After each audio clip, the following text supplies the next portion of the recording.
Let's finish with this headline. It's from the Department for Levelling Up Housing and Communities. Michael Gove is the Cabinet Minister. It says in this tweet, developers have today received contracts committing them to pay for repairs to unsafe buildings and have 6 weeks to sign.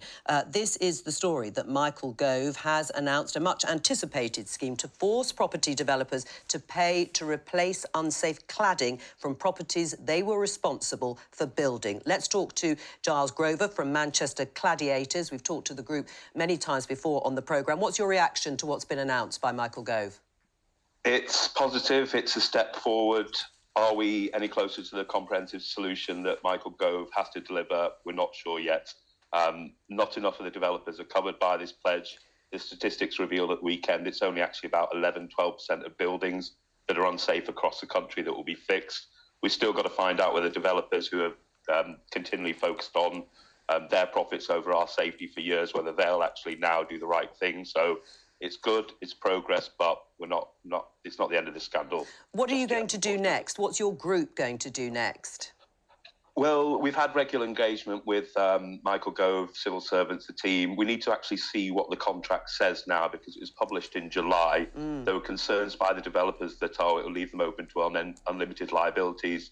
We've had a lot of tough talk from Michael Gove that there's been no real changes and we should be protected now. We need to actually look down, drill into the detail. We need to also make sure that those developers now do what they say they're going to do, and the government needs to enforce the terms of that contract strongly and harshly. And your story and where you are now? Oh, blimey. So I've kind of been involved in this for sort of 5.5 years. First found out my building's unsafe in August 2017. We've had some government funding, which we welcome. The project started in April 2021. It was due to finish last February. We've now been told that it won't be until July of this year that it'll actually be finished, but that's before the developer, Beltway, have to take over the remaining works. In the last 10 months, we've had one meeting with them. Yeah. We tried to push for more meetings, but we haven't heard back from them. So we now need to focus on Beltway doing the right thing as they've pledged and hopefully will sign to do soon. Giles Grover, thank you very much. Bim, your response, welcome, but very much a first step and not covering anything like all the unsafe buildings still with cladding. Yeah, so it doesn't cover everything, all the buildings, because there are some developers who are doing the right thing and are replacing the unsafe cladding as time goes on. I think there's a debate in the House this afternoon on the issue, so I think a lot of the details will be teased out.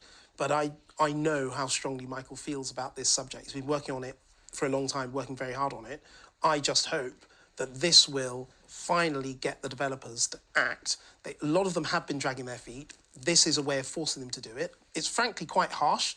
It's something that you don't often find in public policy, but I support what we're doing, and we just need to make sure that we cover everybody who's found themselves in an impossible situation where they can't live somewhere and also they can't sell it. So we've got to act as soon as we can.